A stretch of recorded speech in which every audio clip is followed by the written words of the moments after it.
Good evening, children. Welcome again in my YouTube channel Gurukul learning academy. बच्चों, आज की हमारी कहानी है बंदर और टोपी वाले की कहानी। एक समय की बात है, एक गांव में एक व्यापारी रहता था।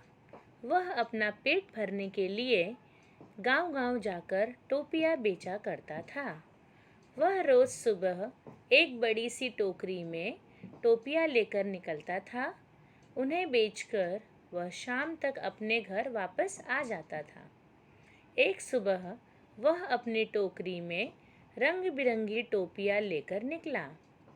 एक गांव में टोपियां बेचने के बाद वह दूसरे गांव की ओर जा रहा था।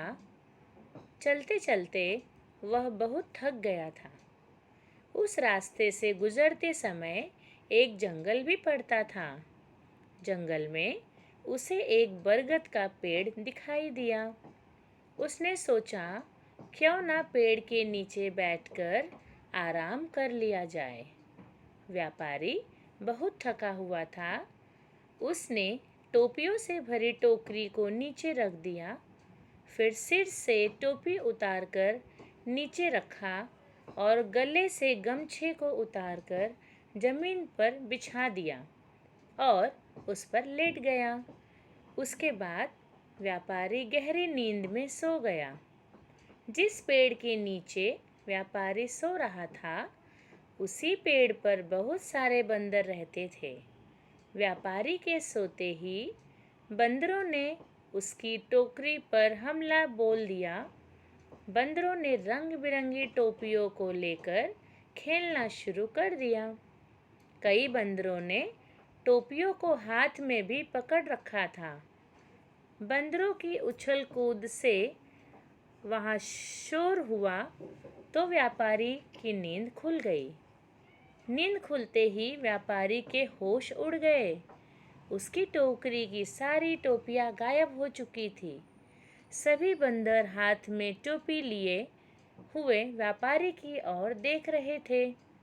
व्यापारी ने ऊपर बंदरों की ओर देखा तो उसे सब समझ आ गया। व्यापारी परेशान हो गया।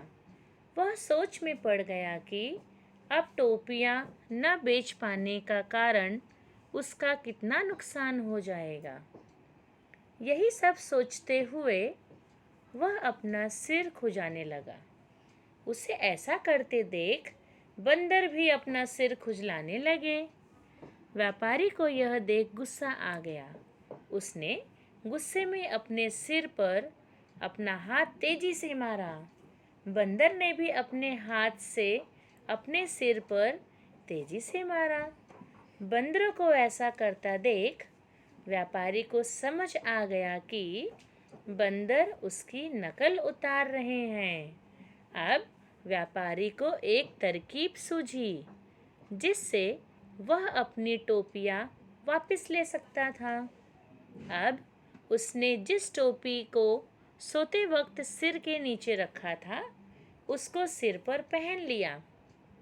बंदरों ने भी झट से हाथों में पकड़ी हुई टोपियां सिर पर पहन ली। अब व्यापारी ने सिर पर पहनी टोपी को जमीन पर फेंक दिया। बंदरों ने भी व्यापारी की नकल उतारते हुए अपने सिर पर पहनी हुई टोपियां जमीन पर फेंक दी। व्यापारी की तरकीब काम कर गई थी।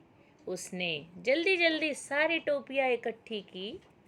टोकरी में सभी टोपियों को रखने के बाद व्यापारी वहां से तुरंत उन्हें बेचने के लिए दूसरे गांव की ओर चल दिया। कहानी से सीख। इस कहानी से हमें यह सीख मिलती है कि परिस्थिति चाहे जैसी भी हो, हमें घबराना नहीं चाहिए। हर हालत में हमें समझदारी से काम लेना चाहिए। Thank you.